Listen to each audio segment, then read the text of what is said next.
So have you been to rural Rajasthan before? Actually, I've been to Nimrana and the villages around there, which is quite a remarkable development. Yeah. Because so many factories have come in, Yeah. and you can see a village transform. So when we were kids, Papa took us to Nimrana and we'd gone there on a picnic and we got attacked by bees. I think my dad got like 25 or something. Wow. I got, my mother like covered me with a blanket. Acha. I got 9 or something. She was protective. That's good. Yeah. Here there's Ranthambore. Have you been there? I've been to Ranthambore before. Of course, I came just for the yatra, so I don't see the safari. There's 16 cubs there now. Ah. So everybody who's going there is seeing 3 or 4 tigers. Right. So what is your view about what's going on economically in India, in the world? We were just discussing, the United States and China. So the next year is going to be more difficult than this one. Of course, this one had lots of difficulties with the war and all that. But because growth is going to slow in the world more generally, people are raising interest rates, that brings down growth. India is also going to be hit. Indian interest rates have also gone up, but Indian exports have been slowing quite a bit. And India's inflation problem is more a commodity inflation problem, vegetable inflation problem. And that is also going to be negative for growth. So I think that we would be lucky if we do 5% next year. See, the problem with the growth numbers is that you have to understand what you're measuring with respect to. If you had a terrible quarter last year and you're measuring with respect to that, you look very good. So ideally what you do is look before the pandemic in 2019 and look at now. And if you look at 2022 vis-a-vis 2019, it's about 2% a year. That's too low for us. And what do you attribute that to? Pandemic was part of the problem, but we were slowing before the pandemic. We had gone from 9 to 5. And we haven't really generated reforms which will generate growth. इसमें हिंदुस्तान में एक और चीज़ हो रही है, 4-5 पूंजीपति बहुत अमीर हो रहे हैं और हर बिजनेस में वो जा पा रहे हैं और बाकी हिंदुस्तान जो है वो पीछे रह रहा है. जो किसान हैं, गरीब लोग हैं, उनका एक हिंदुस्तान बन रहा है और फिर ये 5, 6, 10, 15 लोग हैं जिनका दूसरा हिंदुस्तान बन रहा है. एक के सपने पूरे हो रहे हैं, एक के सपने नष्ट हो रहे हैं. तो ये इनइक्वालिटी जो बढ़ रही है, इसके बारे में हमें क्या करना चाहिए? ये तो बहुत बड़ी प्रॉब्लम है. सिर्फ वो इंडस्ट्रियलिस्ट के बारे में नहीं है. ये जो अपर मिडिल क्लास है, उनका तो आय बढ़ गया है पैंडेमिक में, क्योंकि वो घर से काम कर सकते थे. और जो गरीब लोग हैं उनको फैक्ट्री में जाना पड़ता था और फैक्ट्री बंद हो गई तो मासिक आय नहीं आई उनको. तो ये डिवाइड जो है पैंडेमिक में बढ़ गया. और जो सबसे गरीब है उनको तो मिलता है ये राशन में, उनको सब कुछ मिलता है. जो अमीर है उनका कोई नुकसान नहीं हुआ है. जो बीच में है, ये लोअर मिडिल क्लास जो है, उनको काफ़ी नुकसान हुआ. नौकरी तो बंद हो गई, बेरोज़गारी बढ़ रही है, कर्ज बढ़ रही है, वो कर्ज ले रहे हैं, ब्याज दर अभी बढ़ रही है. तो उनका तो काफ़ी नुकसान हुआ है और उनकी तरफ हमें देखना है और जो नीति हम बना रहे हैं उनके लिए बनाना चाहिए, क्योंकि दर्द वहाँ पे बहुत ज़्यादा है. और ये भी है कि आप जो कह रहे हैं कंसंट्रेशन हो रहा है ये जो इंडस्ट्रियलिस्ट का, उसको भी देखना है. हम कैपिटलिज्म के अगेंस्ट नहीं हो सकते हैं, लेकिन कंपटीशन के लिए हमें लड़ना है. मतलब मोनोपोली के खिलाफ हो सकते हैं. मोनोपोली के खिलाफ हो सकते हैं, लेकिन कैपिटलिज्म तो ये जो छोटे बिजनेसेस हैं वो भी अच्छे हैं देश के लिए. बड़े बिजनेस भी अच्छे हैं, लेकिन मोनोपोली अच्छा नहीं है. रोजगार एग्रीकल्चर सेक्टर से भी मिल सकता है. तो उसमें फूड प्रोसेसिंग है, उसमें कोल्ड चेन है, उसमें फ्रूट्स एंड वेजिटेबल्स का एक्सपोर्ट है, वो सब है. तो सेकंड ग्रीन रेवोल्यूशन भी हो सकता है, आपका कहना है? सेकेंड ग्रीन, एक नए तरीका का ग्रीन, नए तरीका का vegetables, milk, dairy products, poultry, ये सब हो सकता है. और प्रोसेसिंग करना है यहाँ पे, क्योंकि यहाँ का लेबर यूज़ करना चाहिए. और खेत के पास. और मेरे ख्याल में उसका भी एक ग्रीन कंपोनेंट है. अगर आप सब ये प्रोसेसिंग खेत के पास करते हैं, जो आप इधर उधर बेच देंगे उसका वेट भी काफ़ी कम हो जाएगा ना, तो इसलिए एनर्जी कंजम्पशन भी कम हो जाएगा। और अगर हम आगे देखेंगे तो एनर्जी कंजम्पशन तो बहुत ही इम्पोर्टेंट चीज़ है और उसको कम करना चाहिए। और यूएस में क्या हो रहा है? यूएस तो, में और बाकी दुनिया में क्या हो रहा है? अभी वहाँ पे तो महंगाई तो बढ़ रही है काफ़ी ज़्यादा, और महंगाई कम करने में ये जो सेंट्रल बैंक्स हैं वो कोशिश कर रहे हैं, वहाँ का RBI फेडरल रिज़र्व या यूरोपियन सेंट्रल बैंक, और इसलिए ब्याज दर बढ़ा रहे हैं, और उससे तो उत्पादन की गति तो कम हो जाएगी। और इंडिया के लिए प्रॉब्लम ये है कि हमारे एक्सपोर्ट्स भी कम हो जाएंगे अगले साल, तो उससे तो एक्सपोर्ट्स तो काफ़ी कम हो जाएंगे और हमारा ग्रोथ, हमारा उत्पादन की गति भी काफ़ी कम हो जाएगी। जब मैं महाराष्ट्र से निकल रहा था तो वहाँ पे जो टेक्सटाइल इंडस्ट्री में काम करते हैं वो कह रहे थे कि बांग्लादेश ने अपनी एक्सपोर्ट पॉलिसी को बहुत अच्छी तरह यूटिलाइज़ किया है और उन्होंने एक्सपोर्ट पॉलिसी से अपनी पूरी वहाँ पे इंडस्ट्री को बहुत कम्पिटिटिव बना दिया। इसके बारे में क्या सोचते हैं? ये हमें करना चाहिए, कैसे करा जा सकता है? एक तो उनका सबसे इम्पोर्टेंट इंडस्ट्री है टेक्सटाइल्स, वो कपड़े बनाते हैं, और एक्सपोर्ट करते हैं, और उसमें उन्होंने 2-3 चीज़ किए हैं जो that has help them succeed. एक तो they allow big factories, not small factories, क्योंकि स्केल इकोनॉमीज की ज़रूरत है, तो they allow big factories. I think labor is largely women. So they employ a lot of women in the textile industry. And the policy is very predictable. It doesn't change. So that industry has just taken off because it's using low-skilled workers. On my way, I found out that जो बेल्लारी है वो jeans production का centre था, और वहाँ पे 4.5 लाख लोग काम करते थे। कपड़ा गुजरात से आता था और स्टिचिंग बेल्लारी में होती थी, और वो लोगों के घरों में होती थी। कोई एक पीस बनाता था, कोई सिलता था, कोई धोता था, वो पूरा डिसेंट्रलाइज था सप्लाई चेन। और GST और नोटबंदी ने उसको ख़त्म कर दिया, और वो एक्चुअली वो इंडस्ट्री अंग्रेज़ों के टाइम से है। 4.5 लाख लोग काम करते थे, आज वहाँ 50,000 लोग काम करते हैं, और वो सब मतलब ख़त्म हो गया। तो अपॉर्चुनिटी तो काफ़ी है, बट उसको फाइनेंस की ज़रूरत होती है, उसको सपोर्ट की ज़रूरत होती है। बहुत सारे क्लस्टर्स हैं हिंदुस्तान में जो अलग अलग चीज़ बनाते हैं, हर डिस्ट्रिक्ट में कोई ना कोई स्पेशलिटी होती है, तो उस पे फोकस करके, उनको मदद करके, उनको सपोर्ट देकर भी वहाँ पे इंडस्ट्री बनाई जा सकती है, बन सकती है। वो टेक्नोलॉजिकल सपोर्ट चाहिए, फाइनेंस, क्रेडिट लोन्स देना चाहिए उनको, और ये जो आप कह रहे हैं सर्टेनिटी अबाउट पॉलिसी, कि ऊपर नीचे नहीं जाएगा ये जो पॉलिसी, एक दिन आप एक्सपोर्ट नहीं कर सकते हैं, एक दिन हाँ एक्सपोर्ट ज़रूर कीजिए, नहीं, स्टेबिलिटी। तो मुझे एक बात समझाइए, आप RBI में थे,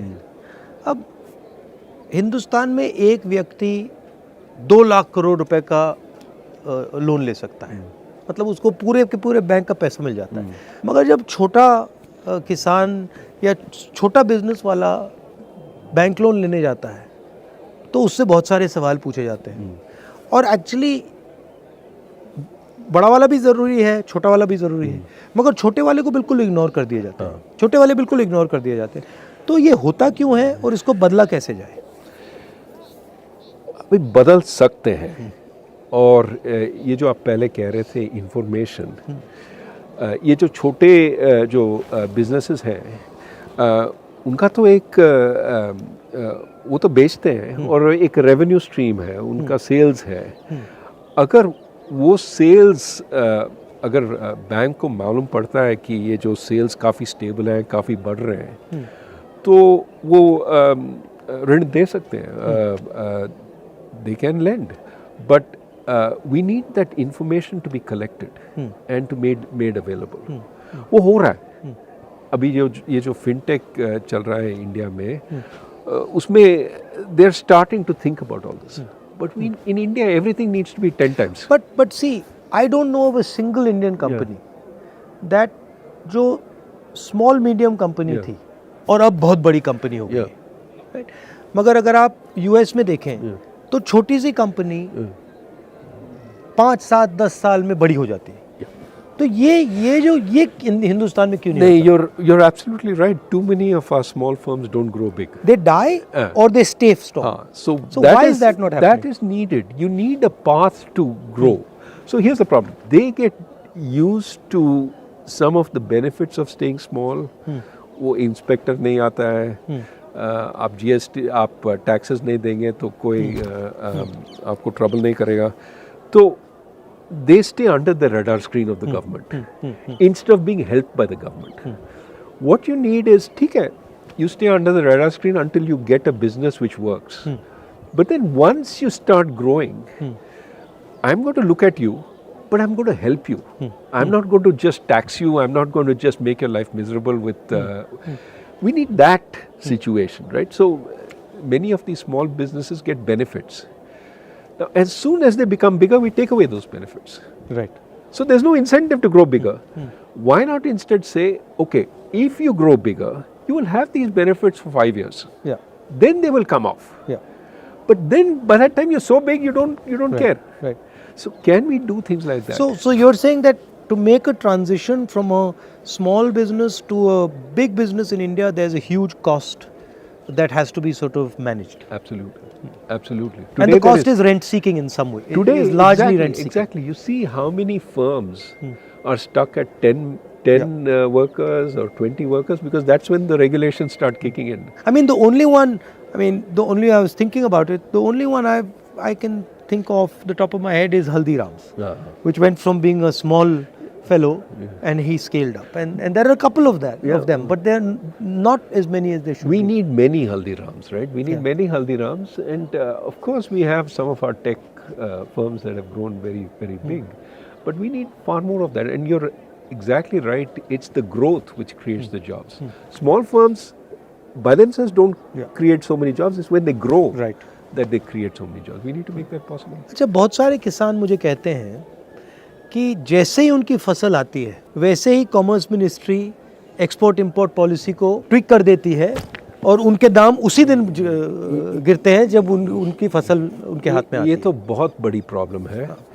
हम कहते रहते हैं कि हम किसान के लिए हैं, लेकिन जो एक्सपोर्ट पॉलिसी है और इंपोर्ट पॉलिसी है वो मिडिल क्लास के लिए, वो सिटीज़ में अर्बन मिडिल क्लास के लिए बनता है. अगर प्याज का दाम बढ़ जाता है तो हम इंपोर्ट करते हैं और बेचारा फार्मर जो किसान है के लिए दाम तो गिरते हैं. तो मेरे ख्याल में एक स्टेबल पॉलिसी होना चाहिए एक्सपोर्ट इंपोर्ट. हाँ, अगर दाम इससे बहुत ज़्यादा बढ़ जाता है तो इंपोर्ट तो कर सकते हैं. ये जो एक्सपोर्ट बैन्स है वो नहीं करना चाहिए, क्योंकि एक्सपोर्ट बैन्स तो किसान के खिलाफ है.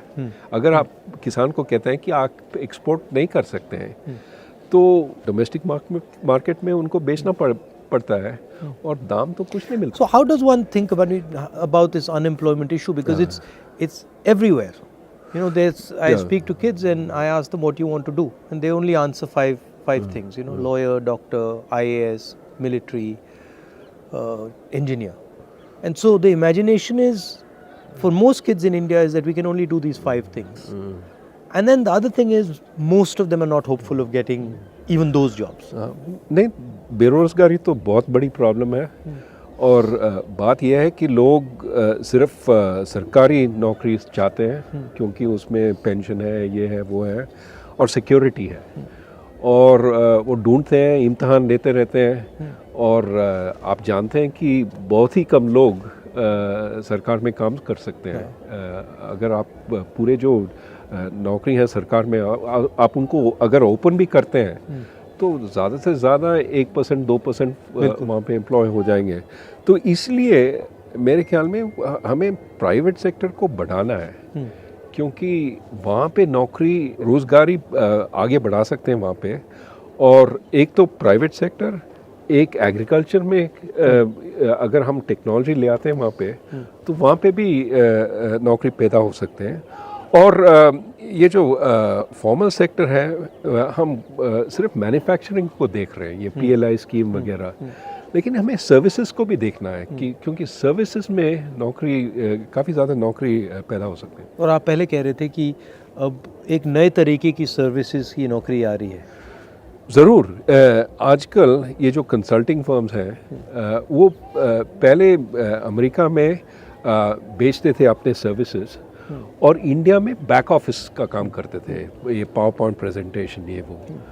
आजकल वो इंडिया में कंसल्टेंट्स एम्प्लॉय कर रहे हैं, वो कंसल्टेंट्स काम कर रहे हैं जैसे कि वो अमेरिका में हैं और प्रेजेंटेशंस दे रहे हैं जूम पे। They are actually as if they are working in America, which means they get much higher salaries. But इसके लिए अंग्रेजी की ज़रूरत है। अंग्रेजी की ज़रूरत है और हायर एजुकेशन की ज़रूरत है, और हायर एजुकेशन के लिए प्राइमरी एजुकेशन चाहिए, सेकेंडरी एजुकेशन चाहिए।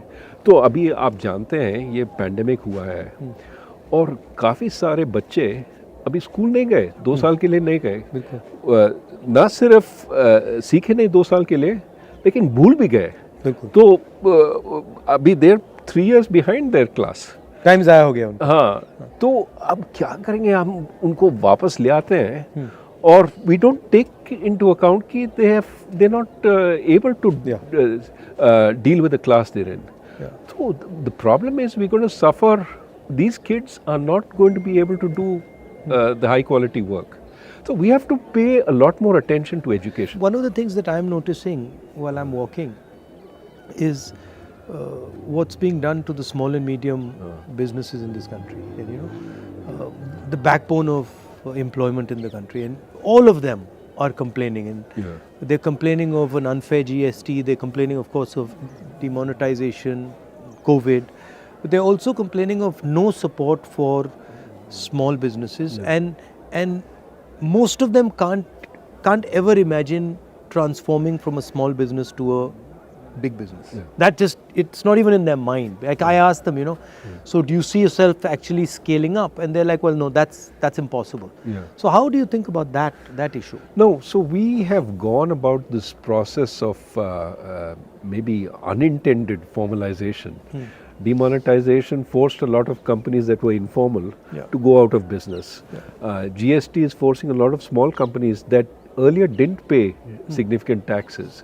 Now it's forcing them to pay taxes, and they're uncompetitive if they start paying taxes. So this dual economy is being shut down. And of course, you need to create some reason for them to become formal. If, for example, they could get more credit from the bank as they became more formal, they could show their receipts, they could show but credit is also very slow right now. So the benefits of formalization are not there, the costs of formalization are there. Right. And so many of them are hurting. Now, what is true is as they shrink, our bigger firms are doing very well because they are occupying some of the space. So in a sense, the inequality between firms is increasing. You look at profitability amongst the big firms, it's very good. And they could also raise money during the pandemic, which our small firms couldn't. What you want is to give the small fellow a chance to sell and not put a whole lot of burden on him. The big fellow can take care of paying the taxes and all that. तो ये अगर आप हिंदुस्तान की history देखें, एक बहुत क्रांतिकारी कदम स्वतंत्रता आंदोलन से आया, उसके बाद हरी क्रांति हुई, उसके बाद सफ़ेद क्रांति हुई, उसके बाद जो कंप्यूटर रेवोल्यूशन हुआ, तो अब क्या रेवोल्यूशन हो सकता है? 2 तरह के रेवोल्यूशंस है। एक तो मैं अभी हम बात कर रहे थे सर्विस रेवोल्यूशन, हम यहाँ से अमेरिका में काम कर सकते हैं without going to America. Okay, that is one. जैसे डॉक्टर हैं, they can provide telemedicine services to the US and earn a lot of foreign exchange. Our service exports are 250 billion. Just grow that. That will make us a superpower in exports. So एक वो है। दूसरा ये है, आप हरी क्रांति के बारे में बात कर रहे थे, ग्रीन रेवोल्यूशन, लेकिन we have a new kind of green revolution. Yes, sustainability, emissions. If we push on that, we can be at the frontier, building windmills, building solar plants, making our buildings green. And the most damage from climate change will be in South Asia. Yeah. You've already seen Bangladesh suffer, you've seen Pakistan suffer. India is not far behind. We occupy the same territory. So we have to push very hard for a green revolution elsewhere.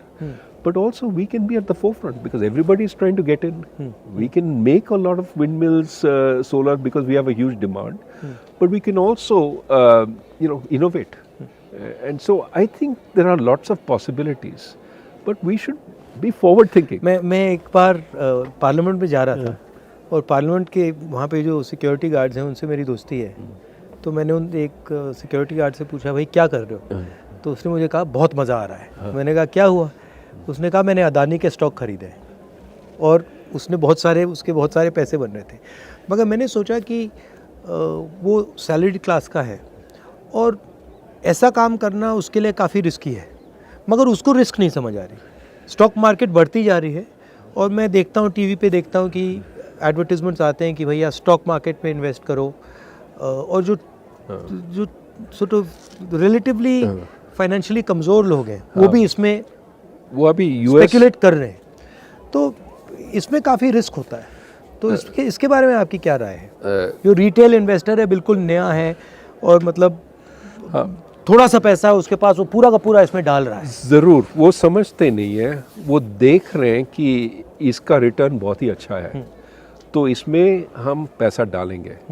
लेकिन problem ये है कि वो analyse नहीं करते कि return क्यों है, कहाँ से आया. अभी आप देखते हैं अमेरिका में ये जो क्रिप्टो करेंसी का प्रॉब्लम है, वहाँ पे भी रिटर्न बहुत ही ज़्यादा था. बिटकॉइन 2-3 पैसे के लिए बिकता था, $67,000 तक पहुँच गया. अरबपति बन गए बहुत सारे. हाँ, तो और अभी गरीब फिर से हो गए ना, क्योंकि उसके बाद गिरा है. और ज़्यादातर गरीब लोग वो तब खरीदते हैं जब $67,000 पे है, मतलब हाइट पे, और फिर वो देखते हैं कि बस गिरता रहता है. क्योंकि ये जो अमीर लोग हैं वो तब बेचते हैं और जिनके पास इंफॉर्मेशन नहीं है, जिनके पास वो फाइनेंशियल सोफिस्टिकेशन नहीं है, वो तब खरीदते हैं. मगर ये जो प्रॉब्लम है इन्फॉर्मेशन का प्रॉब्लम, ये हमने स्टॉक मार्केट की बात की, मगर ये इन्फॉर्मेशन का प्रॉब्लम मुझे लगता है, मतलब सड़कों पे चल के मैं सुन रहा हूँ, ये इन्फॉर्मेशन प्रॉब्लम बहुत गहरी है, ख़ास तौर से गरीब लोगों में, किसानों में, गरीब लोगों में. ज़रूर उनको इन्फॉर्मेशन मिलती नहीं है, दी नहीं जाती है. इसलिए हम कहते हैं कि कंज्यूमर प्रोटेक्शन होना चाहिए, कि उनको बताना चाहिए ये तुम्हारे हक हैं, these are your rights, and जो बेचते हैं they cannot violate these rights. Are you enjoying this? It's nice. You like it? How can you not enjoy this view? But also, it's. I think you're doing this सांप्रदायिक एकता और शांति के लिए आप पदयात्रा पे जा रहे हैं. I think that is something the country needs, regardless of what political party you're in. It has to be.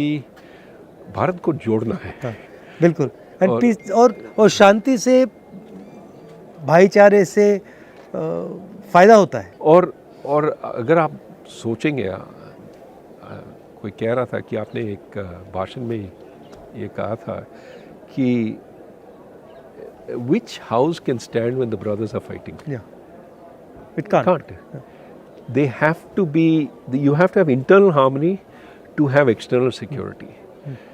ये काफ़ी लोग कह रहे हैं हाँ we can fight internally, we will suppress this minority, suppress that, and we will be strong outside. नहीं हो सकता है. नहीं, ये एक बात है, मगर दूसरी बात जो उतनी ही ज़रूरी है कि आज की दुनिया में जहाँ अमेरिका, चाइना, यूक्रेन, सब जगह नफ़रत फैल रही है, उस दुनिया में हिंदुस्तान रास्ता दिखा सकता है. ज़रूर. और हिंदुस्तान बहुत बड़ा रोल प्ले कर सकता है. ज़रूर. और ये हमारी हिस्ट्री है, हमारा ये कल्चर है और ये हमारी स्ट्रेंथ है. और लोकतंत्र भी हमारा स्ट्रेंथ है। और मेरे ख्याल में काफ़ी लोग, काफ़ी देश हमारी ओर देख रहे हैं कि इंडिया का क्या कहेगी, इंडिया क्या एग्जाम्पल सेट करेगी। और इसलिए हमें सोचना चाहिए कि हम क्या कर रहे हैं और किस दिशा में जा रहे हैं।